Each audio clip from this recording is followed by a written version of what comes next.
Your hot rod at the 16th Summernats was Mark Course's 32 Coupe, and of course he went on to win Grand Champion, and we'd never had a Grand Champion hot rod before, and a very deserving car, I've got to say. And meanwhile, up in the back shed, the dyno cell's progressing, and Eddie Tassoni showed us what 1,370 horsepower is like under howls of protest, but he was there. And an unbelievably spectacular engine to start off with. 1,370 horsepower on the dyno, as you said, and everybody carrying on about it because all of a sudden it's produced major horsepower, and everyone carried on. Anyway, they pulled the engine down, they put the money up, did the protest, and Eddie came out on top, and good on him. And in the other shed, we had the airbrush show, which has turned out to be something truly amazing, so people shouldn't miss that in future Summernats. Yeah, absolutely not. Saturday night, though, at the Summernats is just a massive night for us, and it's all about entertainment. It's all about the Super Cruise, which is the best cars in the Summernats, about 250 cars, and I mean, you're responsible for choosing a lot of the additional cars that go in it. Then we've got Lawrence Legend doing a world record jump that night, and we aren't finished yet. Oh, then we had the Sugar Cats. Oh, God.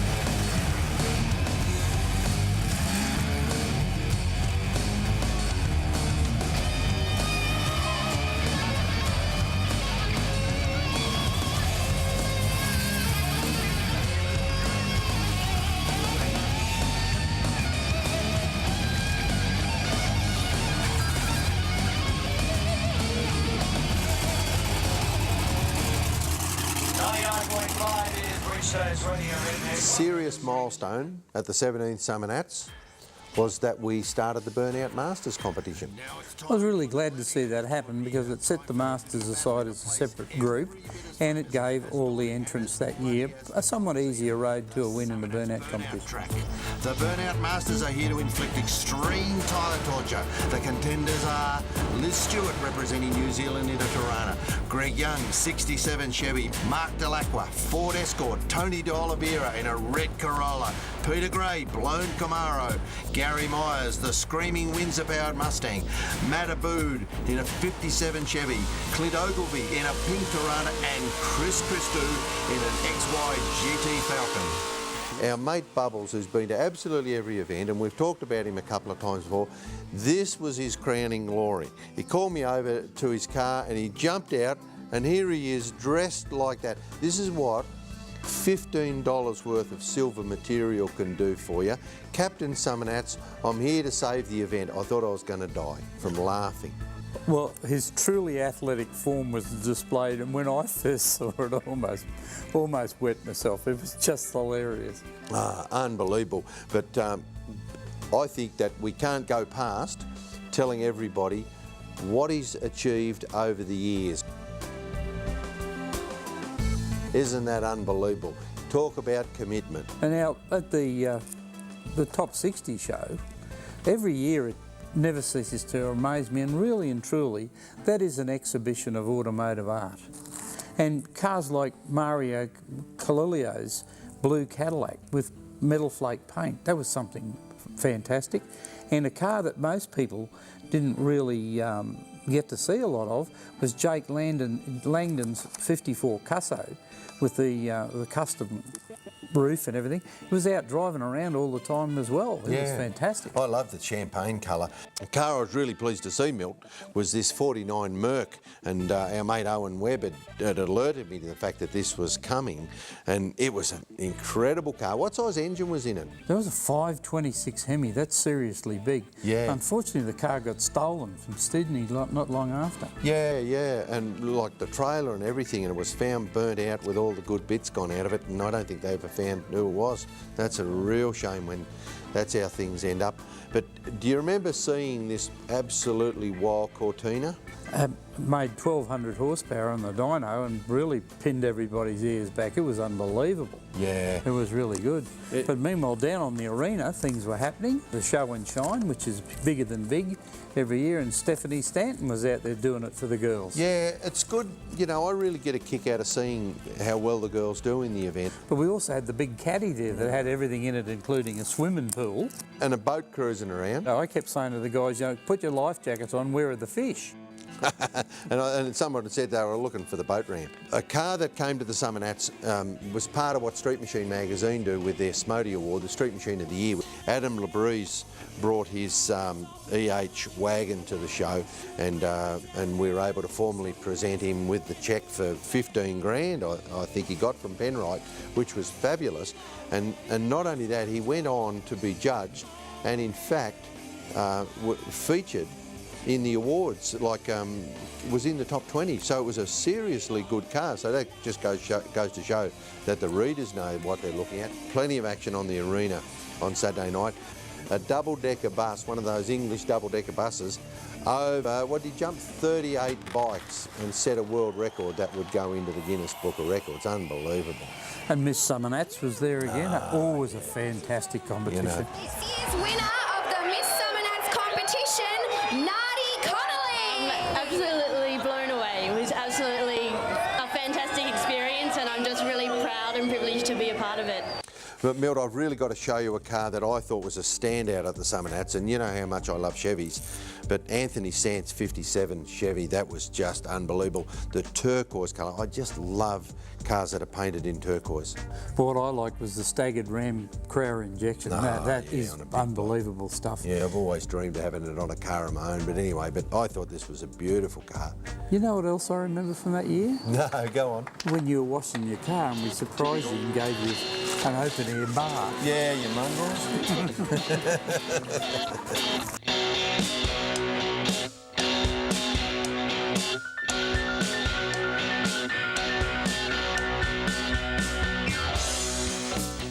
It's automotive art at its finest.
nature.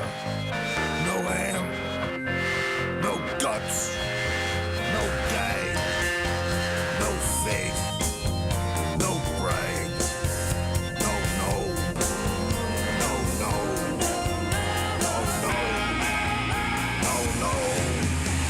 Burn rubber, on a head for enough, tank full of gas, burn rubber,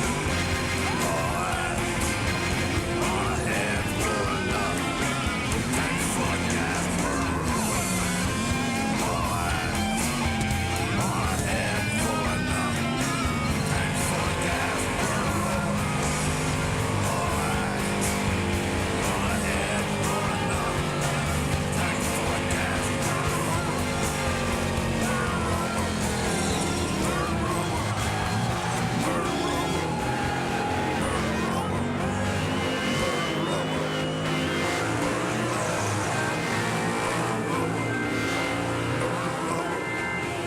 burn rubber, burn rubber. Here we are, Summernats 18, and it says on the front cover here, Nats Unreal. And you know, the most unreal aspect of it from my point of view was the biggest crowd ever. Nearly 119,000 people over 4 days. Makes the Summernats a pretty big and spectacular event. And we ended up with 2 grand champions. Well, do you know, we couldn't separate them. 2 incredibly spectacular cars. The part that was the most impressive to me, Milt, was that they were so in your face. The two-tone green was so striking in its contrast, and then the Mustang, the silver and the purple flames, and then 2 blowers on a Hemi. How different can you be? It was amazing. Most people looked at it and couldn't believe it, and they nicknamed it the Tower of Power, which was appropriate. But people were amazed when they saw it driving around with both blowers working. Yeah. For those 2 cars to have won the Grand Champion Award and be side by side, and everything that the Summernats and the whole scene is about, 2 incredibly impressive cars. Fantastic. Jerry Mediati's car was another example of great things. Yeah, not in your face in any way, but just a really, really neat car. And the fact that he won a couple of awards at the Summernats, but just a little thing that I know about, I think it was Anthony Sand who built the injection for him.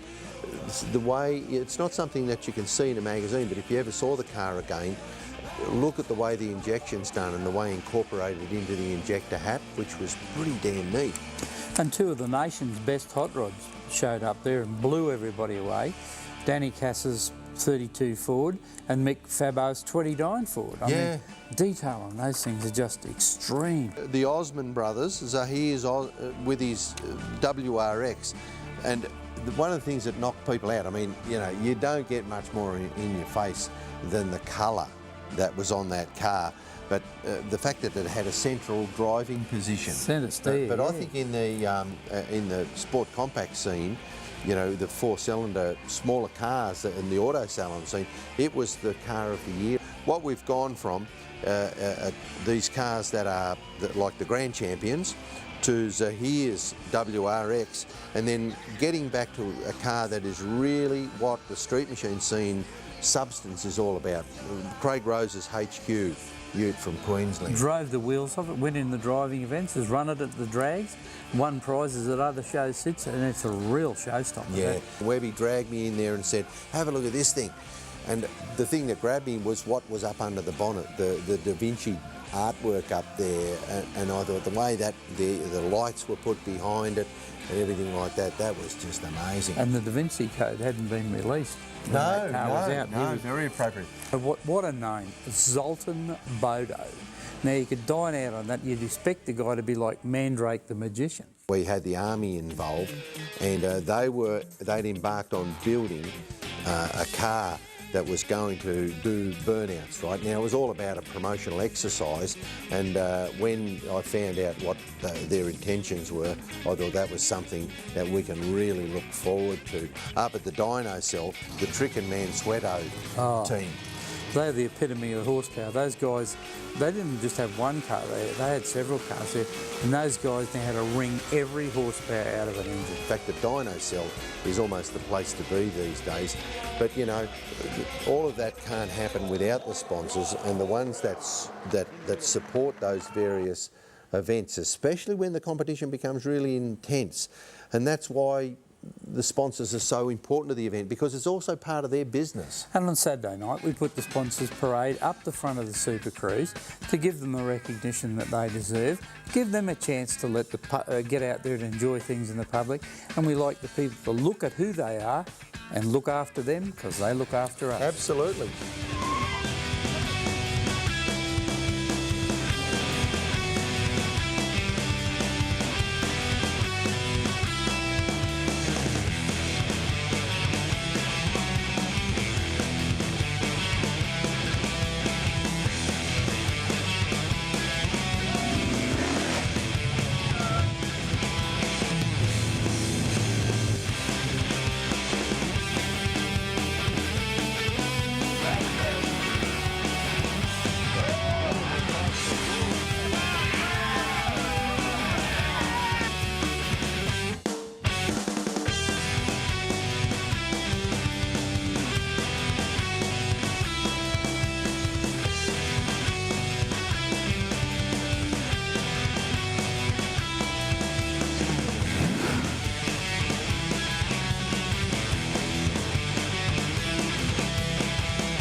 It's been really quite difficult to go through the magazines and all our footage of many years and highlight the many important things that go on at the event, like what car to choose, what one to leave out, you know, all that really cool stuff that we've uncovered in our little journey so far. Well, it's been a bloody big journey, to be quite honest. We can't run an event without the importance of the sponsors that support us, and I'd like to say that when people buy things for their cars, think about what the sponsors do for us and what they bring to the event.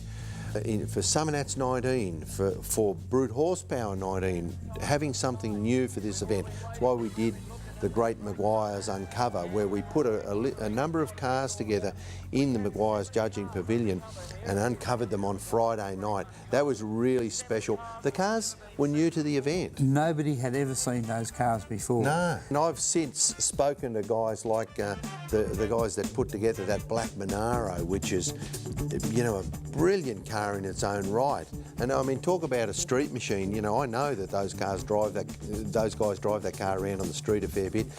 Donny Kevrick and Adam Barbaresco, they were in shock, to be quite honest, that when we uncovered their car. But when we got to Bruno Giancelli's car, I mean, that's lifting the custom car bar higher. How much more can you do to a car?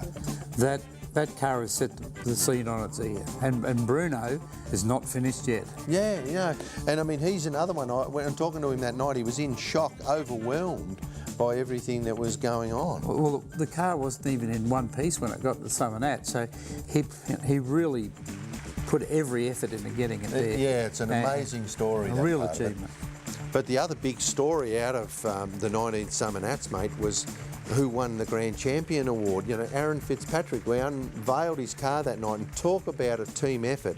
He and his family and his mates, the effort they went to put that car together. Brand new little car. And once again, we've said it before, you know, who says a four-cylinder can't do well at the Summernats? I mean, Aaron proved it. Brings to mind two songs, Teach Your Children Well, and it's a family tradition. The Summernats is a bloody big event in many ways. Well, you know, this last year we had around 1,500 entrants, and the event regularly attracts around 100,000 people. If that ain't big, I don't know what is. Yeah, and 160 exhibitors. I mean, it's high-performance shopping at its best, and then 34 sponsors supporting the event. I mean, how much bigger can we get? How much bigger do we want it? But as long as we've got an event that is the pinnacle of achievement in every way, then that's really what we want. Special attractions such as Army's Armageddon, they finally got the beast built and they're able to do burnouts. And got their message across too about Army recruiting. And you felt pretty special about the creation out of Holden. Oh, Richard Filazzo, a real brilliant guy, and full marks to General Motors. I think the effigy is a world first because the FJ is an Australian icon and that car is just out of this world.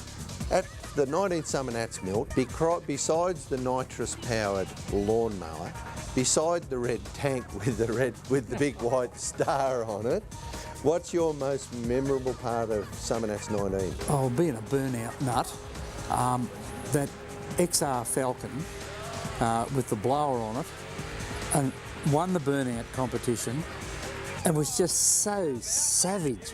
Oh, we got a little bit of fire under the front there. Let's get that out. We got a three. How was that? Come on, let's let him know. That was terrific.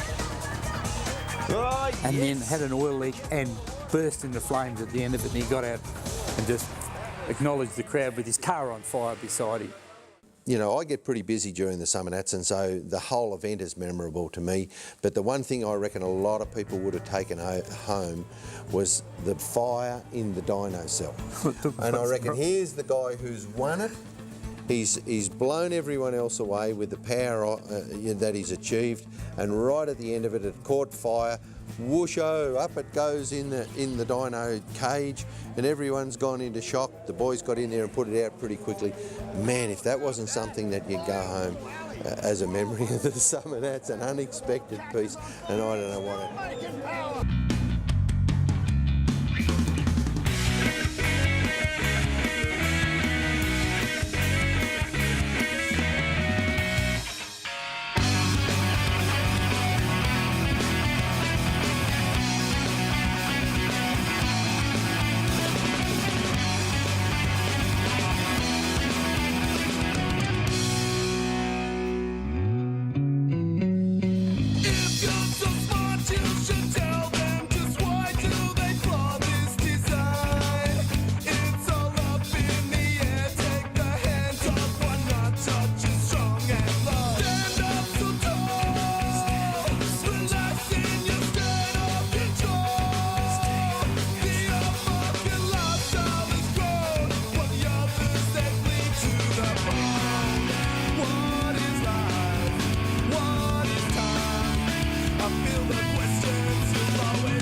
You know, judging the cars here at the Summernats is a major task and everyone looks forward to it. If you've got a car, you might not know what category to enter your car into. Do you put it into street, tough street, elite? We've got Owen Webb to walk us through. How are you, Owen? Good, thanks, Fletch. What have we got here? We've got a street car here. This is a 49 Chev. Much more customised than the majority of street cars, but it's a good example all the same. He drives this car to every show. I know I've seen it at Winter Sun in Queensland, right down to here at Summernats, so a really good example of a street machine at the Summernats here. Okay, what do you look for mechanically? Well, overall, we judge over 4 areas in the street section. Judge engine bay, body, paint and interior. But what we're really looking for over there is quality overall. Even though it might be a street car, it's still got to be good quality overall.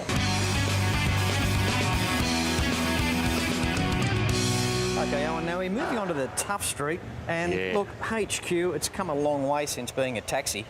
Absolutely, no taxi anymore in this car. This is a real typical tough street car. The engine, for instance, turbocharged at 12-pound boost, this car has already put out 950 horsepower. Michael, the owner, he's actually looking at getting up around 1,200, even more than that, so a really exciting car. But as I was saying, with tough street, engine, big wheels and little wheels on the front, all the engineering through the car, big rear end, a real typical example of a tough street car here at Summernats.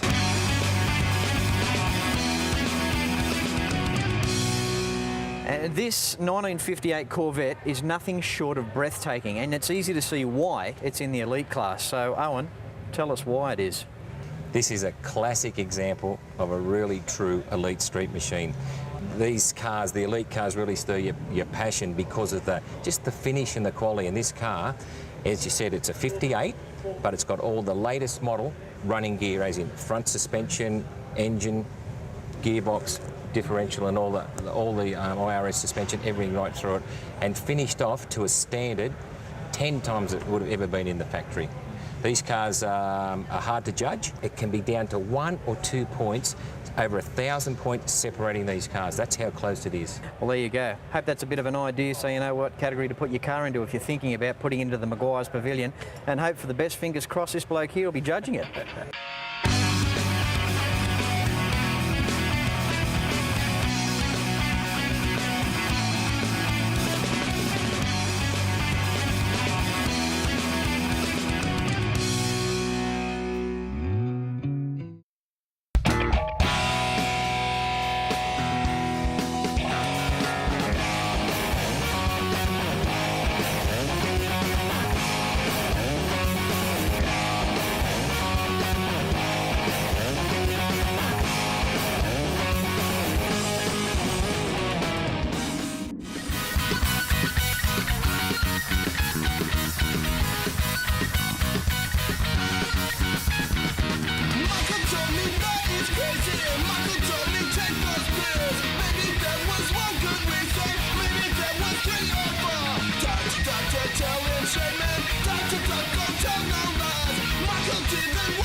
Street Tough, sponsored by Nolathane.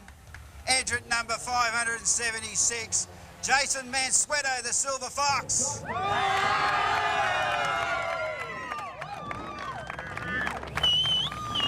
Jason, you've got some things to tell us as well, mate. It's an absolute credit to what you've come up with here and the awards that you've won. Oh, it's been unbelievable. The last 5 years we've been coming here and sort of every year we've been coming away with the bacon, should they say. This is my car, we just won Best Tough Street with, and when I drive it on the street, it gets driven on the street everywhere. It runs 9.8, 137, it's on pump gas,